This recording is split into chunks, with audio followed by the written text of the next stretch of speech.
another factor.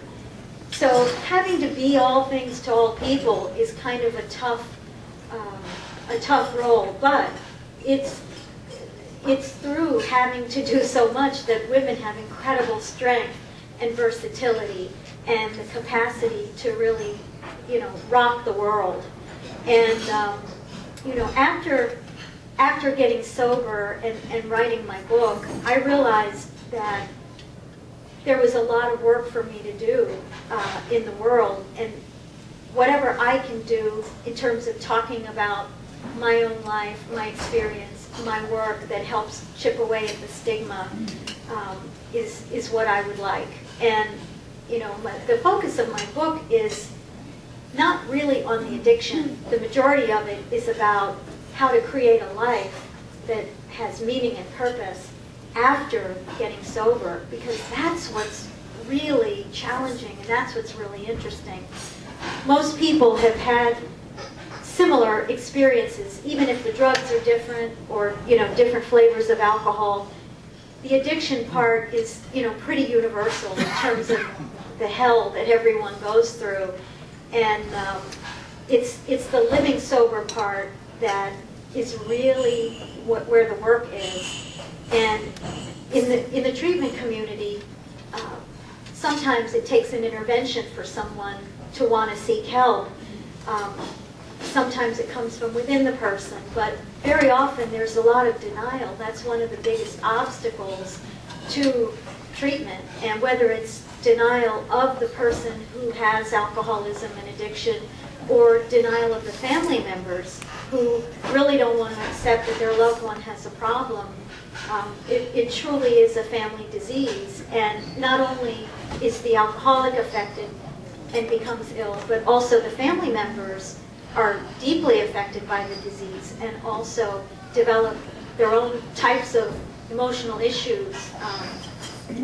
We see a lot of anxiety and anger and control issues among family members, and that can be just as destructive and debilitating, in its own way. And so once a person comes into treatment, really the whole family needs treatment in order for everyone to really recover.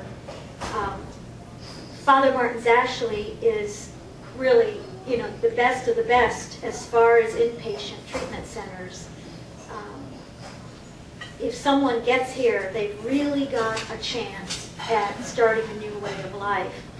And I know there are a lot of people in this room today who made it here, and for some reason you were chosen, and it was grace that got you here, because you can't explain how in the world this happened and why you're still here today when so many other people that you were here with aren't.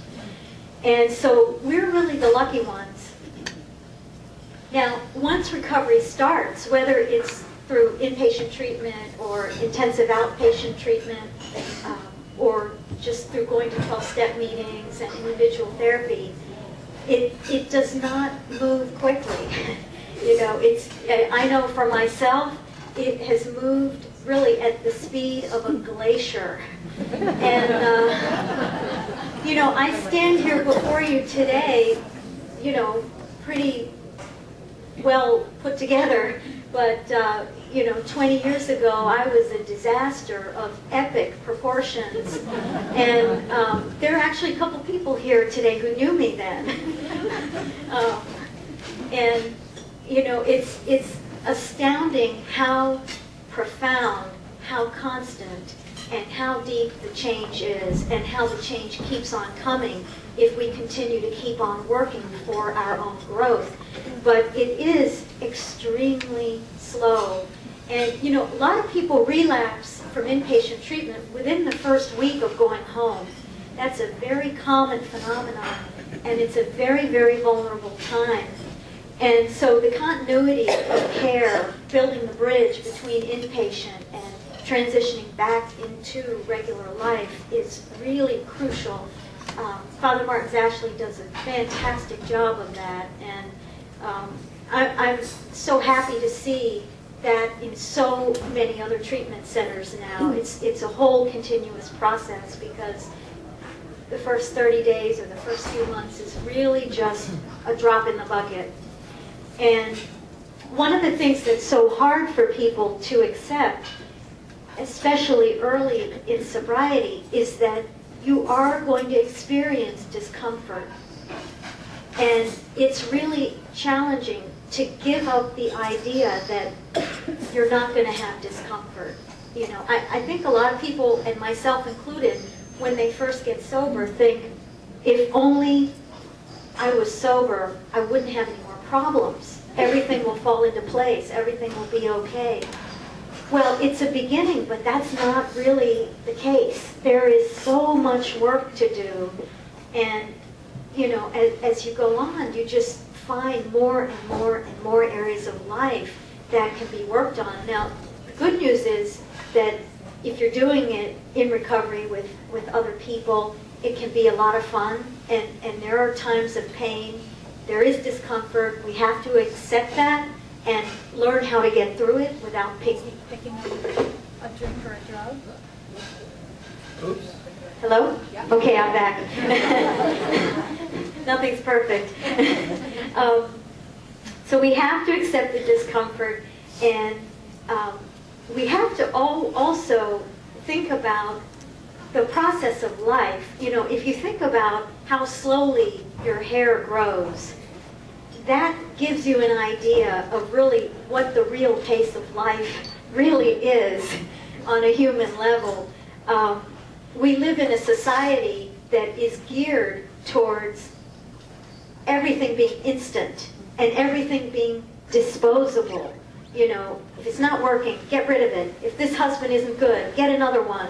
You know, if this friend lets you down, get another one. I mean, and this idea that we have to work through challenges and work through issues is a whole new idea to somebody in recovery. Because, you know, when you're drinking, if you have a feeling, you take something and you change the feeling quickly. And so you get used to this really quick pace of controlling. You think you're controlling things, but not really, and changing the way you feel. And so giving up also this instant and disposable mentality is a really important part of learning to live in the real world. And kind of the corollary to that is the whole idea that more is better. And, you know, that's kind of the theme song of addicts. You know, if one is good, 1,000 is better, and then there's never ever enough of anything.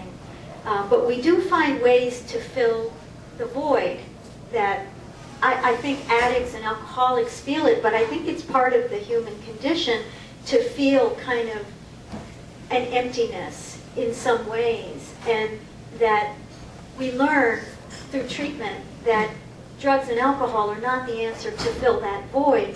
But then what are we to do? Because we still have that feeling. Sometimes even after getting sober, we do everything we possibly can, and we still have that feeling. Now, we're told that the solution is spiritual, and we're told that there are other solutions and other tools that we can use. And so much of the learning is about learning how to do that. So it really is a celebration of the truth that brings us all together.